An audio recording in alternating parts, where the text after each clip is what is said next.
Tiago 4:8 diz: aproximem-se de Deus e Ele se aproximará de vocês.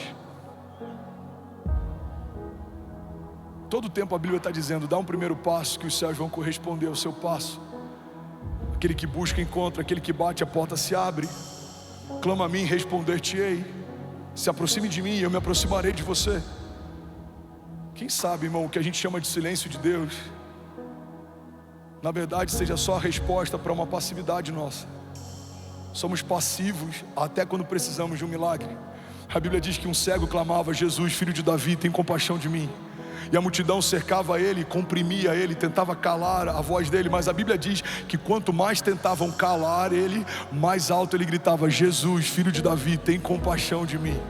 Sabe, algumas circunstâncias vão tentar calar você, algumas vozes vão tentar parar você, algumas tribulações e tempestades vão tentar desanimar você, alguns desertos vão tentar paralisar você. Mas quanto maior é a investida do inferno contra você, mais forte tem que ser o seu clamor para aquele que pode mudar a tua história. As circunstâncias vão tentar sufocar a tua voz. O que eu faço, pastor? Grite mais alto, clame uma vez mais, persiga o teu milagre, provoque a próxima estação, porque há poder em toda palavra liberada por aquele que carrega a própria vida de Deus dentro de si. Há poder na concordância da oração, há poder na oração dos justos, há poder na unidade da igreja, há poder no nome de Jesus. E a palavra de Deus nos diz que a partir do nome de Jesus, o que ligarmos na terra será ligado nos céus, e o que desligarmos na terra será desligado nos céus. Então nessa noite, até o final dessa palavra, a gente vai fazer algo prático. Você vai se colocar de pé daqui a pouco, fechar os seus olhos e abrir a sua boca. E daqui a algumas semanas você vai testemunhar que coisas que você profetizou e clamou hoje, Deus respondeu em dias. Levante suas mãos, deixa eu profetizar sobre alguém, Henrique. Pai, eu declaro um exército se levantando de intercessores, de homens e mulheres de oração, de homens que carregam o sobrenatural, de homens que carregam um sopro do céu. A gente vai falar de palavras de vida e não de morte. Falaremos de bênçãos e não de maldição. Falaremos de futuro e não de passado. Falaremos de promessas e não de propostas. Falaremos de coisas dos céus e não de levantes do inferno. Falaremos de coisas que acrescentam e não de coisas que nos roubam. Falaremos de coisas que nos animam e não de coisas que nos abatem. Falaremos da promessa que Deus tem para a nossa vida e não da promessa que Deus tem para a casa do lado. Falaremos daquilo que Deus está nos pedindo para fazer e não teremos tempo para falar daquilo que Deus está fazendo com alguém ao nosso redor. Falaremos daquilo que Deus nos comunicou no secreto até que se cumpra, e quando se cumprir, Deus vai nos falar coisas novas. Nos moveremos debaixo de uma palavra, assim como o povo se movia debaixo da nuvem. Não vamos para nenhum lugar que a palavra não nos direcione, não faremos nada que a palavra não nos peça para fazer. Se Deus não disser, não iremos, mas se Ele falar, nós avançaremos com ousadia. Quando Ele nos pedir, nós daremos. Quando Ele falar avance, avançaremos. Quando Ele falar corra, correremos. Quando Ele falar creia, nós creremos. Mas se os céus estiverem em silêncio, perseguiremos um novo som do céu até que Ele venha. Nós cremos, os céus não estão paralisados, porque Deus não é como deuses feitos por mãos humanas, que tendo olhos não veem, que tendo bocas não falam, que tendo mãos não tocam. Não, Deus é um Deus de verdade, que gera milagres de verdade. E nós somos o seu povo, que se chama pelo seu nome, e nós nos humilhamos, e nós nos arrependemos, e nós clamamos. E a tua palavra diz que se fizermos isso, o Senhor ouvirá dos céus e nos dará respostas. O Senhor mudará nossa sorte, sarará nossa terra. Pai, eu declaro em nome de Jesus uma igreja forte na oração, uma igreja que se move no secreto, uma igreja que carrega a autoridade dos céus. E quando a gente abre a nossa boca, algo sobrenatural não vai acontecer. Algo sobrenatural já aconteceu. Se você crê nisso, irmão, você pode dar um brado de liberdade no seu lugar. Jesus. Como se for para Jesus, você pode fazer melhor. Aleluia. Aleluia. Alguém feliz com Jesus ainda, diga amém. Sabe, Jesus orou no seu batismo, Lucas 3:21. Quando todo o povo estava sendo batizado, Jesus também o foi. E enquanto ele estava orando, o céu se abriu. Uma das maiores incoerências da nossa geração é que desejamos céus abertos, mas permanecemos com a nossa boca fechada. A Bíblia diz que enquanto Jesus ora, os céus se abrem. A Bíblia diz que enquanto Jesus ora, algo acontece. Irmão, Jesus está no seu batismo e Ele não deixa de orar. A Bíblia diz que depois que Ele é batizado, o Espírito é derramado sobre Ele. O Espírito então leva Jesus 40 dias para o deserto para orar. Não tem nenhuma estação que Jesus entre que não seja marcada por oração antes e no final dela. A Bíblia diz que Jesus orou nos desertos, Lucas 5,16. Ele, porém, retirava-se para os desertos e ali orava. A Bíblia diz que Jesus orou a noite inteira antes de escolher os discípulos. E a minha pergunta é: como queremos tomar decisões importantes sem consultar a Deus, se o próprio Jesus não abrir a mão desse recurso?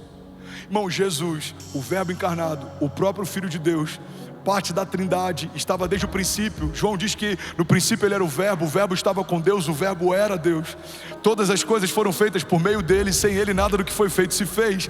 O autor e consumador da nossa fé, o maravilhoso conselheiro, Deus forte, Pai da eternidade, Príncipe da paz, está orando incessantemente antes de escolher os seus discípulos, porque Ele não fazia nada que Ele não tinha visto o Pai fazer, e Ele não falava nada que antes Ele não tivesse ouvido o Pai falar.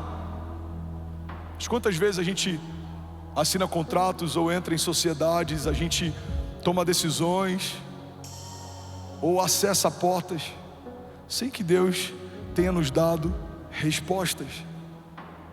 A pergunta que a gente precisa fazer nessa noite é: se o próprio Jesus não se movia sem antes ter uma palavra de Deus, como a gente ousa se mover sem que Ele fale? Olha o que a Bíblia diz, Lucas 6,12. Em um daqueles dias, Jesus saiu para um monte a fim de orar e passou a noite orando a Deus. Ao amanhecer, chamou seus discípulos e escolheu 12 deles, a quem também designou como apóstolos. A Bíblia diz que Jesus orou antes da multiplicação dos pães e peixes.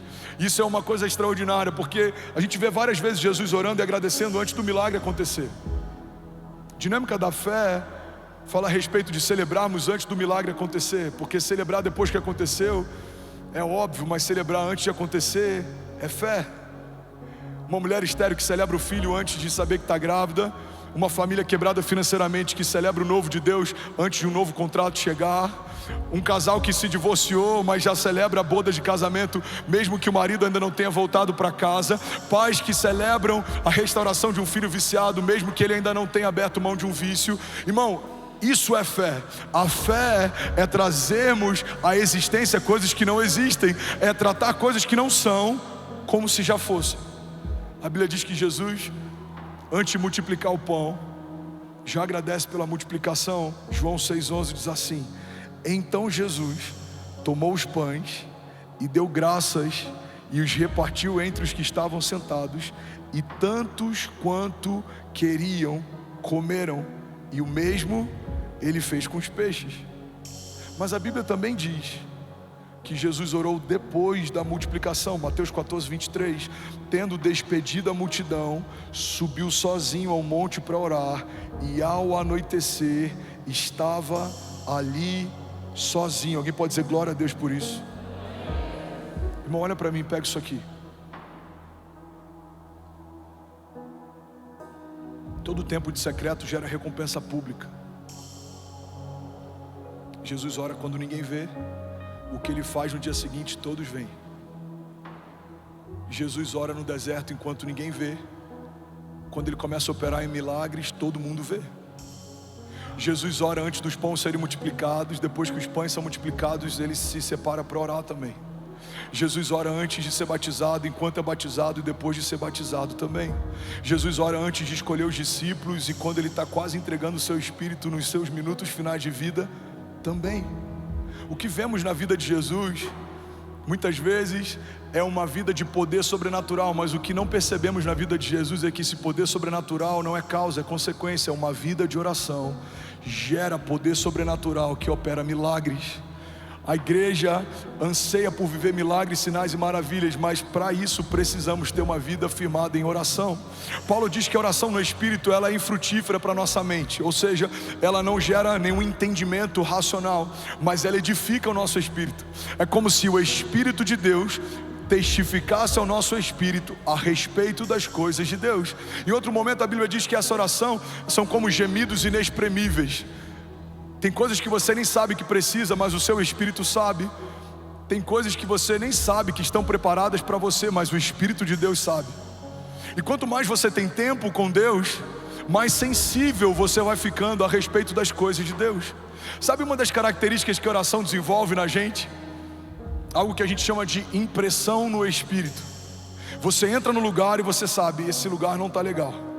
Você entra numa casa e você já sabe, o ambiente aqui não está legal.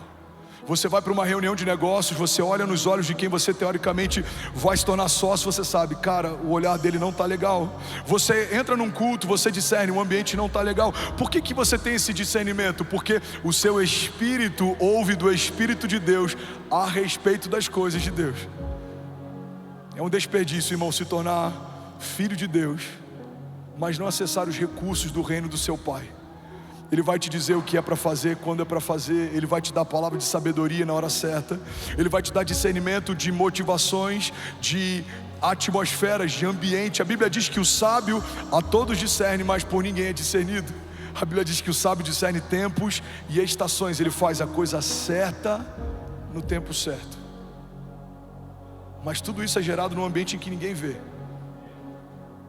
Sabe, não são as nossas lives de oração, é a nossa oração no secreto. É quando ninguém ouve o teu choro, é quando ninguém ouve o teu clamor, é quando ninguém ouve a tua oração. É nesse momento que existe algo poderoso sendo gerado nos céus. A Bíblia diz que os céus recompensam o nosso tempo de secreto. Alguém está comigo? Diga amém.